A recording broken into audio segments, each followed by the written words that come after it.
Bem-vindo ao Infra em Pauta, informação com conhecimento em infraestrutura, programa promovido pelo Portugal Ribeiro Advogados, pela Sigla Sul Consultores Regulatórios e pelo Jamundo Neto Advogados. Eu sou Maurício Portugal Ribeiro e juntamente com Dime Amora da Agência Infra, Sebastião Buto, do Sigla Sul e Luiz Felipe Graziano, do Jamundo Neto Advogado, vamos hoje tentar a pauta, a agenda do setor de infraestrutura. Passo a palavra para o Dime Amora, que vai nos trazer as notícias mais importantes do setor de infraestrutura para que a gente comece o nosso debate. Obrigado, Maurício. Bom dia, Felipe, bom dia, Sebastião. Bom, acho que a gente pode começar essa semana, né, comentando sobre a tentativa do governo, mais uma tentativa de votar a Lei do Gás, a chamada Lei do Gás, que é o novo marco regulatório para o setor de gás natural, né? O governo tem tentado há alguns anos, votar esse projeto, que é uma tentativa de abertura do setor ao mercado privado, que hoje é dominado por concessões um pouco mais do setor público, que estão aí tentando manter o setor mais fechado do que a proposta do governo. E aí acho que o Sebastião pode explicar um pouco do que está acontecendo nesse setor e as perspectivas aí para os próximos anos. Sebastião, obrigado, bom dia. Bom dia a todos, bom dia, Jimmy, Maurício, Felipe, a todos que estão ouvindo. Bom, a Lei de Gás, o projeto de Lei de Gás, o projeto de Lei 6.407, de 2013, ele tem como objetivo, ele já foi aprovado na Câmara, e ele tem como objetivo, passar agora para o Senado, ele tem como objetivo básico aumentar a concorrência e tentar reduzir o custo do gás e aumentar os consumos, inserindo o gás dentro da matriz energética. Então, as principais mudanças que traz a lei é a alteração para a construção dos gasodutos de um esquema de concessão volta a ser para um esquema de autorização. Se quebra o monopólio da Petrobras, aunque na realidade o monopólio da Petrobras ele não era um monopólio legal, hoje era um monopólio de fato, porque o monopólio já estava sendo quebrado a partir do TCC, do termo de compromisso de cessão assinado entre a Petrobras e o CAD em 2019. E outra das mudanças que traz o marco legal é a desverticalização e a impossibilidade de que um mesmo grupo societário possa participar em distintos elos da cadeia produtiva. Se quem tem participação na produção e na comercialização não pode participar do transporte e da distribuição. E então, o marco legal, este projeto de lei, ele tem certo consenso, mas aquilo que está travando sua aprovação no Senado, qual é o ponto de negociação para sua aprovação no Senado? São basicamente três questões. A primeira, que eu acho a mais importante dentro desses temas, é o entendimento de como que se expande o sistema de transporte. Tá? Se o sistema de transporte é um sistema caro, e se o sistema de transporte será garantindo a demanda que vou expandir o transporte vai atrás da demanda. Tá? Então, há um entendimento de que o projeto de lei ele é tímido para gerar a demanda firme que se precisaria na ponta, que permitiria garantir a construção dos gasodutos. E essa demanda firme seria através, no entendimento de vários, que essa demanda firme poderia vir através de que o projeto impulsasse as térmicas inflexíveis, tá? As térmicas de base. Então, se tivesse uma geração térmica de base alocada em pontos estratégicos e regionais, isso permitiria às térmicas serem instaladas ao longo do gasoduto, isso permitiria a internalização do gasoduto, tá? E eventual universalização. E aí há toda uma discussão, pode-se ter distintos pontos de vista enquanto a isso, se é a demanda, que vem primeiro, o ovo ou a galinha, se é a infraestrutura ou a demanda, para o transporte. E esse é um ponto que depois eu gostaria de discutir um pouquinho mais em detalhe. Então, a primeira questão tem a ver com o entendimento de alguns, o projeto dela ele é tímido para gerar essa demanda firme que permitiria a expansão de infraestrutura. A outra questão... Sebastião, só um ponto rápido, o setor industrial é quem tem feito maior pressão para que o projeto seja aprovado. As associações ligadas ao setor da indústria são as que mais pedem a aprovação. Você acredita que a demanda industrial não seria capaz de garantir essa expansão? Aquilo que acontece, a demanda industrial pode ser capaz de assegurar a expansão com a demanda industrial que se tem na localização que se tem e na distância que se tem dos gasodutos. Qual é o problema que entendo e que está um pouco na visão diferente do que podem ser as companhias distribuidoras do gás, do que pode ser a indústria, do que a opinião do governo federal em comparação a lo que foi aprovado e lo que quer o Senado? Qual é o grado de internalização do gasoduto? Okay?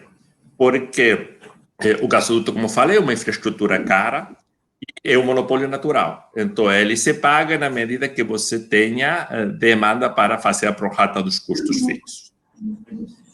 Então, a indústria o que quer é barato. Um dos temas que faz o gás barato, concorrência na produção, mas também ter um meio de transporte para você poder juntar as pontas.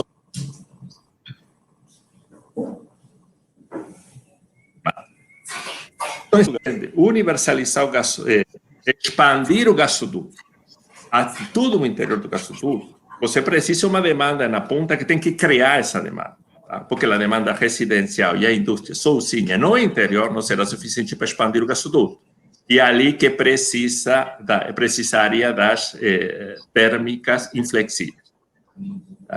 Então, a questão é se as térmicas inflexíveis vão ser as responsáveis por expandir o gasoduto. E ali a gente está forçando a demanda para criar a infraestrutura. Então, a minha visão tem que ser muito bem pensada, muito equilibrada essa questão. Porque eu não sou contra das térmicas inflexíveis, de fato, elas têm uma função super importante no setor de produção de energia. Porque as térmicas são as que têm permitido uma segurança na matriz energética em situações de escassez hídrica, em intermitência das fontes como eólicas e solar. Mas o setor de energia elétrica ele tem uma certa resiliência com a própria expansão do sistema de transmissão de energia, do próprio transporte de energia. Okay? Então, as térmicas, elas, para o setor de energia, têm uma importância fundamental. Mas existem mecanismos para ter garantia das térmicas sem que necessariamente elas se convertam em o fator de expansão do gasoduto. Porque qual é o risco que se tem se essa equação não se faz da forma correta? É que o setor de energia elétrica termine pagando a expansão do gasoduto. E aí teremos gás barato e energia cara, energia elétrica cara. Então, esse equilíbrio, esse entendimento do equilíbrio é que é fundamental. Okay? Então, a expansão do gás é importante para juntar a oferta com a demanda? Mas é, em geral, a infraestrutura que vai buscar a demanda. As térmicas são um fator importante de demanda? São. Mas elas têm que ser no ponto certo, que permita a otimização da matriz energética para a geração de energia e que permita a minimização do custo global da produção de energia elétrica. Okay? Então, o gasoduto terá que chegar aonde a térmica seja necessária, para dar a segurança do sistema de geração, mas não é que a térmica tem que estar no lugar certo para levar o gasoduto. Eu acho que por ali passa um pouco a discussão. E não é nem 8 nem 80, então é que encontrar esse equilíbrio. A outra questão, a outra discussão que se tem é que é interessante... Sim? Maurício. Não, eu tenho algumas perguntas, mas você tem mais a falar. Se você tiver mais a falar, vai em frente e eu faço a pergunta ao final. Tá ótimo. Então, está essa questão de que, para o entendimento de alguns, os incentivos da lei para a expansão do mercado têm sido tímidos. Essa é a discussão básica, basicamente, como falei, pela questão das térmicas inflexíveis. Bom, Sebastião, então, o Maurício tem uma pergunta sobre como é que fica essa estruturação aí do mercado de gás. Maurício. A minha dúvida, Sebastião, é o seguinte, eu acho que isso que você está falando é um problema clássico de qualquer grande infraestrutura que gera uma eficiência ou cria um novo mercado, mas cujo custo de implantação é muito alto, né? E você precisa ter certeza de que há esse mercado para que isso seja amortizado. Só para dar um exemplo, a gente está enfrentando essa discussão no setor ferroviário, né? Ferrovias são muito mais eficientes para transporte de cargas de alta densidade, mas o custo de implantação das ferrovias é muito alto. E para você saber, né, para a iniciativa privada colocar dinheiro nisso, ela precisa ter um mercado que vai custear esse custo fixo, né? Esse custo de implantação ao longo dos anos. Né? E geralmente, quando você implanta uma infraestrutura dessa, você não tem demanda já no princípio que segure isso. Né? Tem muita incerteza e geralmente não tem demanda que segure isso. Então, é um problema clássico, né, da implantação de grandes infraestruturas, e você resolve isso com subsídios. Né? Por exemplo, o programa que você tinha lá no PIO, na época do governo Dilma, no setor ferroviário, que a ideia era você fazer uma PPP administrativa para a implantação da linha permanente. Tá? Com isso, o contribuinte ia custear o custo de implantação da linha permanente, pagando contraprestação, o governo pagaria contraprestação pública. Né? Tem alguma coisa nessa linha de você, em relação à lei do gás, que você permita o custeio, pelo menos de uma parte do custo de implantação, pelo setor público, pelo governo, por meio de algum tipo de subsídio, PPPs, etc. Essa é a minha pergunta. Ok, perfeito. Sim, efetivamente, quando você tem um setor de infraestrutura que é capital intensivo e que a infraestrutura ela se inicia ociosa para ela ir sendo utilizada à medida que o mercado se expande, você tem a questão de viabilizar projetos.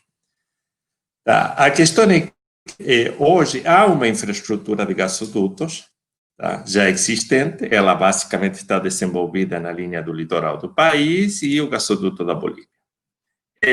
Então, a questão é como eu internalizo os gasodutos, okay? Com essa demanda, necessidade dessa demanda que âncora os investimentos.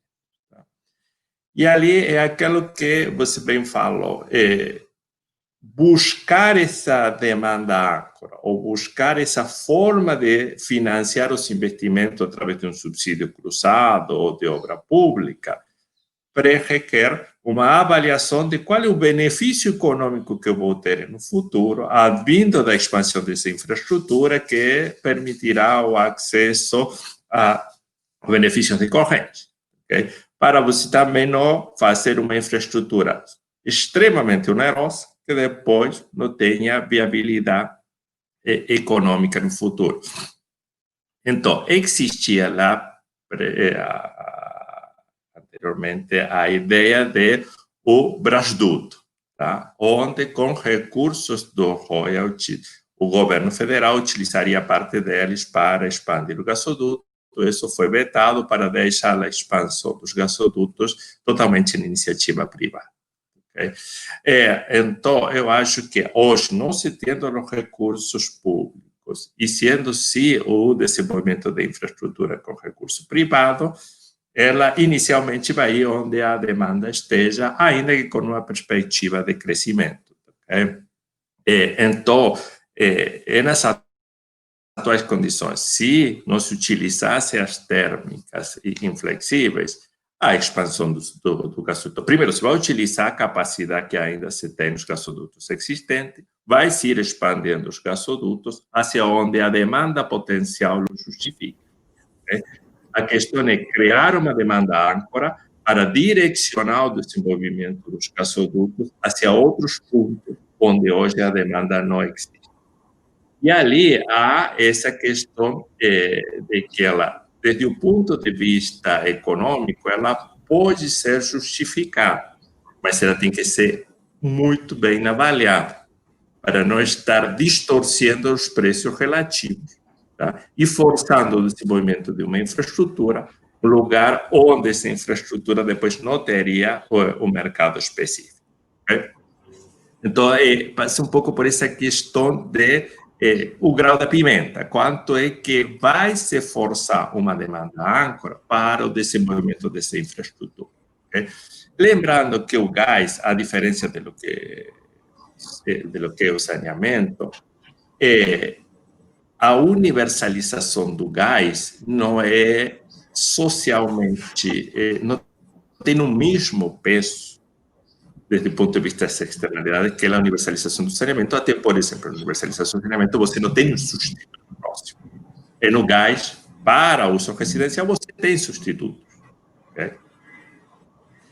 Então, é desejável, sim, que o gás chegue na residência. Qual é o custo para isso chegar? E qual é a forçação que se tem que fazer uma demanda âncora para expandir essa infraestrutura?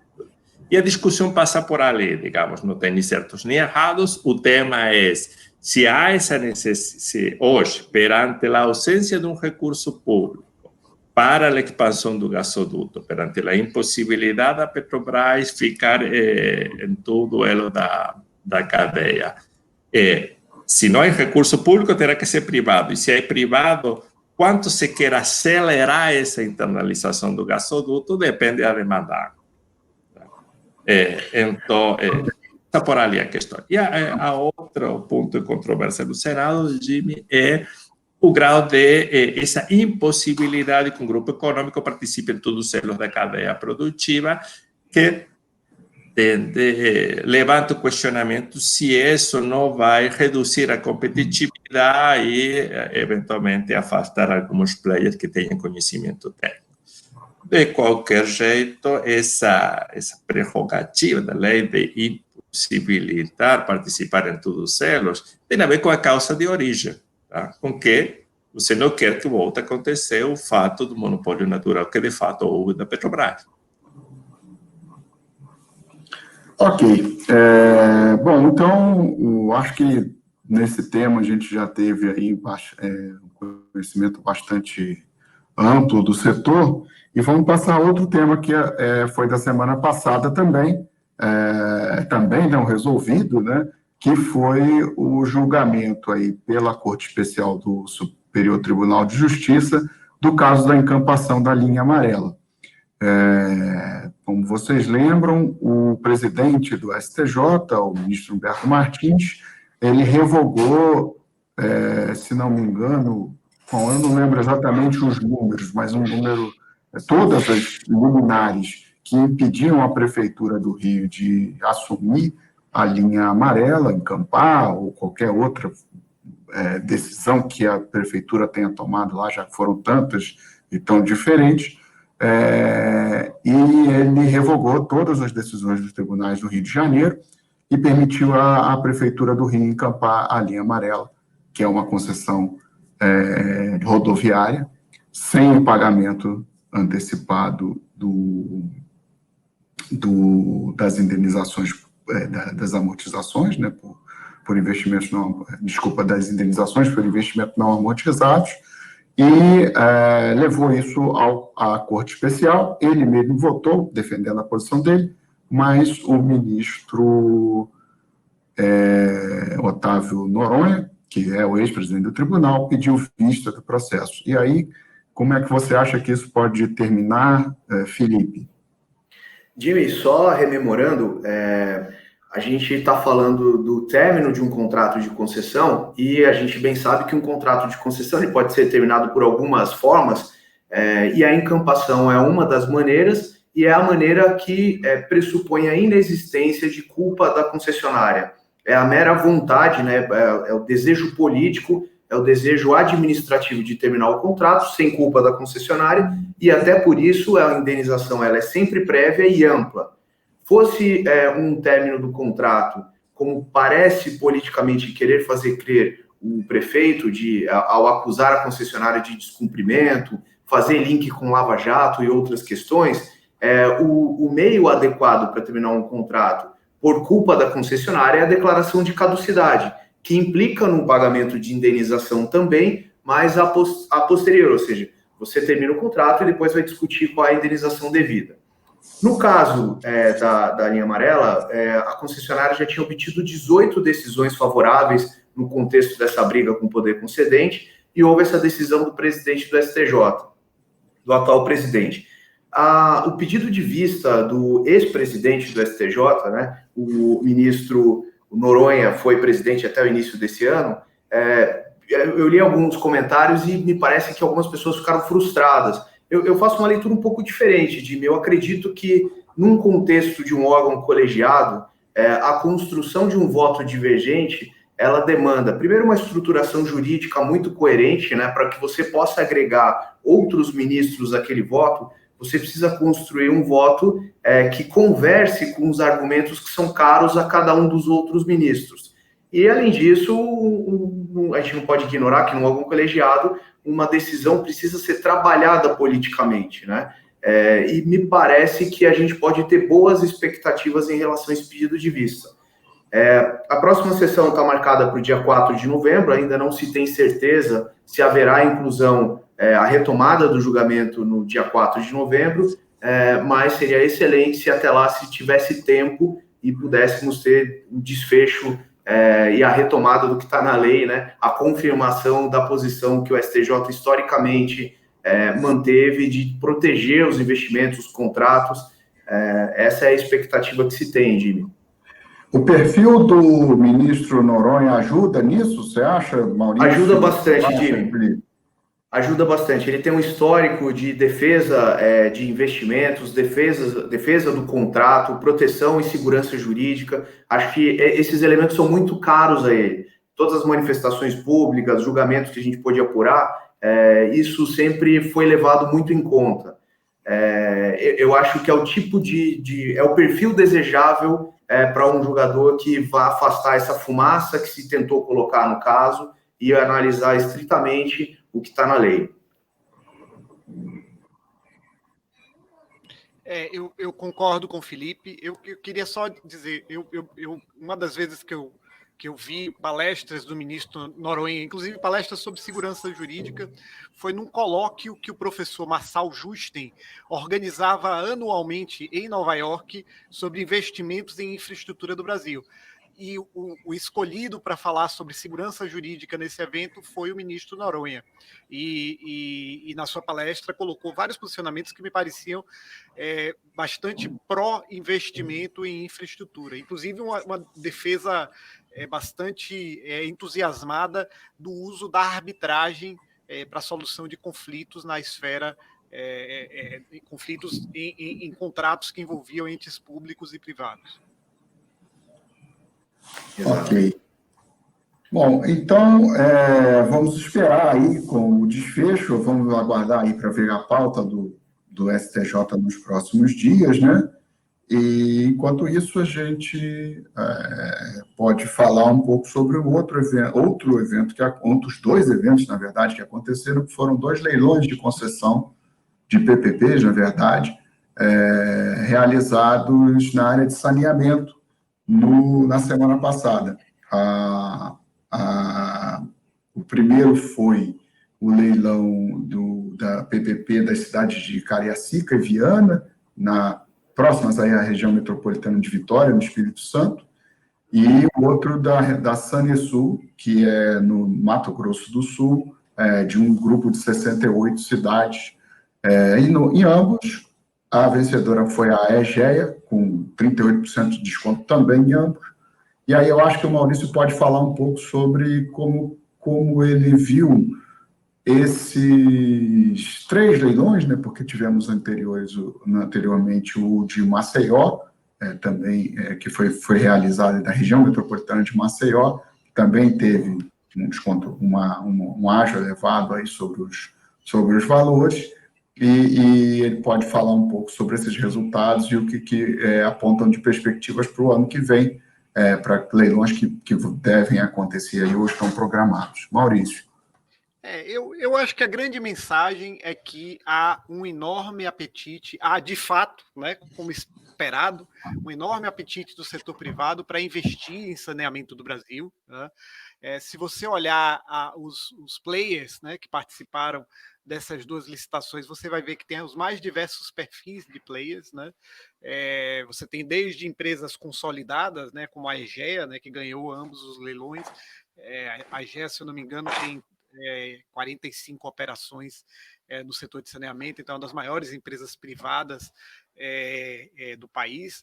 Tem participantes menores, né? Vou dar um exemplo, o consórcio ES Ambiental, que participou do de Cariacica. De Cariacica, como era um projeto menor, você vai ter digamos assim, um mix maior de perfis de empresas, né? Para Cariacica, em termos de investimento, é quase a metade, tá, do tamanho do projeto da Sanesul, né? Então, você tem, por exemplo, a Conasa, né, num consórcio formado por diversas empresas, consórcio ambiental, que ficou em lugar lá, e são empresas menores, né, no setor de saneamento, até entrantes, né? Você vê aqui, ICA participou de um dos consórcios, participou a CBPO Engenharia, que é uma empresa do Grupo Odebrecht, né, tentando voltar ao setor de saneamento depois de ter vendido, né, a Odebrecht Ambiental, que virou, né, a BRK, que BRK Ambiental, que em alguns critérios, a maior empresa de saneamento privada do país. A BRK e a EGEA disputam esse posto a depender do critério que você usar para medir o tamanho da empresa, né? Então, acho que mostra um enorme apetite, um apetite de players de diferentes perfis. Em relação aos projetos, né? Cariacica é um projeto menor, como eu falei, do que o da Sanesul, né? Aqui consolida uma tradição que tem mostrado de capacidade de envolvimento de players privados para a realização de investimentos na expansão da rede de esgoto, né? Isso foi feito em 2 outros municípios da região metropolitana de Vitória, foi feito em Serra e foi feito em Vila Velha. Aliás, eu conheci o Felipe Graziano trabalhando no projeto de Vila Velha anos e anos atrás, né? Que terminou, o projeto que a gente fez, que a gente trabalhou junto, vários aspectos terminaram sendo aproveitados posteriormente, anos depois, né, para fazer a PPP que está hoje em curso, que está em operação, inclusive o titular, a concessionária, a empresa que é controladora da concessão é a EGEA. A EGEA controla as outras 2 PPPs que existem na região metropolitana de Vitória, a de Vila Velha e a de Serra, né? Essa PPP, a de Cariacica, é também muito importante, porque ela consolida um processo de despoluição da Baía de Vitória, né? Você tinha uma situação em Vitória parecida com o que você tem hoje na Baía de Guanabara, né, no Rio de Janeiro, né?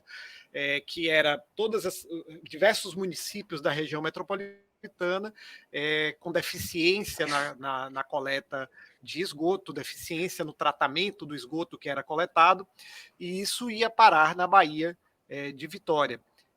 Com a PPP de Cariacica, você termina esse processo de limpeza, pelo menos, de esgotamento doméstico, né, de poluição provinda de esgoto doméstico, da Baía de Vitória, né? Isso vai consolidar esse processo de despoluição, que é algo muito importante, e a Cesan já falou que agora o plano, né, tendo feito a região metropolitana de Vitória, resolvido a questão do esgoto na região metropolitana de Vitória, o plano agora é expandir para o interior, né? Pro interior. Maurício, 2 pontos rápidos que eu gostaria que você comentasse. O primeiro Me parece que, acho que um ponto interessante para a gente destacar, acho que essas oportunidades de muito sucesso ainda não são um reflexo, elas não são consequência, ainda que tem um reflexo indireto em relação à expectativa das atualizações do novo marco regulatório, né? Tudo isso foi modelado com a legislação anterior, ou seja, a gente ainda não sentiu o reflexo real do marco regulatório, né, das inovações. E um outro ponto que eu gostaria que você avaliasse é em relação ao perfil dos competidores, né? Me parece que a vitória da BRK e a vitória da Egea nessas duas oportunidades na última semana, elas mostram eu vi algumas pessoas do setor em que esse perfil de competidor realmente vai ser muito complicado para os demais vencerem. No seguinte sentido, você tem hoje um ponto nesses projetos que é extremamente relevante, que é o custo de capital. E essas duas empresas têm estrutura de capital que proporcionam dinheiro a um custo menor do que a média, ou pelo menos tem uma solução eficiente, né? Elas dispõem de soluções eficientes para acessar capital. E além disso, porque nesse aspecto, acho que outros players conseguiram se estruturar nesses leilões com fundos de investimento e tudo mais, mas elas têm também uma experiência operacional que proporciona um conhecimento e uma avaliação do que se pode melhorar em relação aos resultados atuais, muito interessante. Se vocês me permitem, eu concordo com Maurício de que os resultados destes 3 leilões demonstram realmente que há apetite pela quantidade de licitantes, mas também demonstraram que no saneamento há economias de escala. Tanto aconteceu em Maceió, no caso da BRK, quanto aconteceu nestas duas PPP de Cariacica e do Mato Grosso. A Egea, como Maurício falou, opera 2 PPP no Espírito Santo e, no caso de Mato Grosso, opera a capital, em Água de Guariroba. Então, isso também lhe dá uma estrutura para ser mais competitiva. Então, acho que essa questão de que a escala ela é condicionante no saneamento ou ela traz vantagem competitiva, eu acho que o mercado está demonstrando isso. Tá? Outra questão é que... Só voltando, só para falar um pouquinho da Sanesul, porque eu falei mais de Cariacica, não falei da Sanesul. A Sanesul é um projeto maior, né? A gente está falando de alguma coisa em torno de 1 bi de CAPEX, né? Nesses 68 municípios, né? A gente está falando de uma região, né, mais distante do litoral, a densidade populacional não é tão grande, né? Ao todo, se você colocar CAPEX junto com OPEX, a gente está falando de 3,8 bilhões ao longo de 30 anos, isso sem trazer a valor presente a preços constantes, né? E em ambos os casos, tanto Cariacica quanto a Sanesul são PPPs administrativas, concessões administrativas, e o leilão foi feito pelo custo, pelo pagamento ao concessionário do metro cúbico de esgoto coletado e tratado, né? Então, foi esse o critério, é esse o perfil desses projetos. Eu acho que não faz muito sentido explicar em cada caso em que vai esse investimento, né? Esse é um nível de detalhe que acho que não interessa muito. O que eu acho... Tratamento, o que é. E uma questão importante é que só que os deságios foram altos. Nos casos das 2 PPP, que era um deságio em relação à tarifa de referência, ou o acho, no caso do Maceió, que era em relação à outorga, foram significativamente altos em relação ao que são os preços de referência resultantes dos estudos liderados pelo BNDES. Tá? E não eram projetos de baixo risco. Tá? No caso, por exemplo, da área metropolitana de Maceió, você tem o risco associado àquela disponibilidade de água, depende ainda da Casal, porque é ela que continua sendo fornecimento, e no caso, por exemplo, da Sanesul, você tinha uma PPP de um contrato de 30 anos, sendo que a Sanesul tem contratos de programas nessas áreas que venciam antes do vencimento do contrato da PPP. E que, por enquanto e entanto se mantenha o veto presidencial, essas renovações não estão garantidas. ainda que o edital previa um processo de reequilíbrio, mas não deixa de ser um risco. Você assina um contrato por 30 anos que está lastreado em contratos de um prazo menor. E a outra questão que também tinha na Sanesul, enquanto risco, é que uma parte dos investimentos seria feita pela Sanesul, e as primeiras ligações do processo seriam também de responsabilidade da Sanesul. Então, parte da demanda estava atrelada no atraso das obras da Sanesul. Então, não eram projetos que não tivessem nenhum risco e que isso justificasse um deságio tão grande. Okay? Então, eram projetos que risco e, quizás, a experiência na operação, isso permita ter estratégias de abordagem desse risco diferente, uma mensuração desse risco de uma versão diferente. Okay? Mas um ponto que eu queria destacar, 2 pontos que eu queria destacar. Eu acho que estes primeiros deságios, ou primeiros valores, também podem ter uma estratégia de consolidação do mercado, tá, dos operadores, que ganha primeiro uma posição mais relevante. Então, pode ser que no futuro a gente não chegue a evidenciar valores tão arriscados, tão significativos. Mas o outro ponto que eu queria abordar com vocês é como que essa maior competitividade ou esse apetite do setor privado chega ao usuário final. Porque nós estamos nestes 3 projetos, o caso de Maceió, ele foi pela maior outorga. Então, ele não chega diretamente ao usuário final. Tá? Porque... E aqui, né, Sebastião, isso é uma coisa para a gente assinalar, né? Essa maior outorga vai para o governo do Estado, né? Não vai nem para a empresa, vai para o governo do Estado para supostamente investir em saneamento, né? O que é que vai acontecer? Estamos falando do Estado cujo governador é filho do senador Renan Calheiros, e terá, portanto, uma outorga de 2 bilhões pagas aí no curto prazo, né? Seria realmente importante que isso retornasse para o setor de saneamento de alguma forma. Isso, porque aí, eu estou querendo falar disto, uma questão até mais genérica, nessa modalidade, quando é a maior outorga, tá? E que vai para o poder concedente ou vai para o governo do Estado, que depois vai voltar em obra para o setor de saneamento, esse benefício ele não é tão direto para o usuário, ok? O benefício mais indireto depende de outra série de anuências até o consumidor, o usuário sentir o benefício dessa maior concorrência. E no caso das PPP, que no caso da PPP tanto de Cariacica quanto lá do Mato Grosso do Sul, havia uns preços de referência que eram quase 40% maiores a los que resultaram.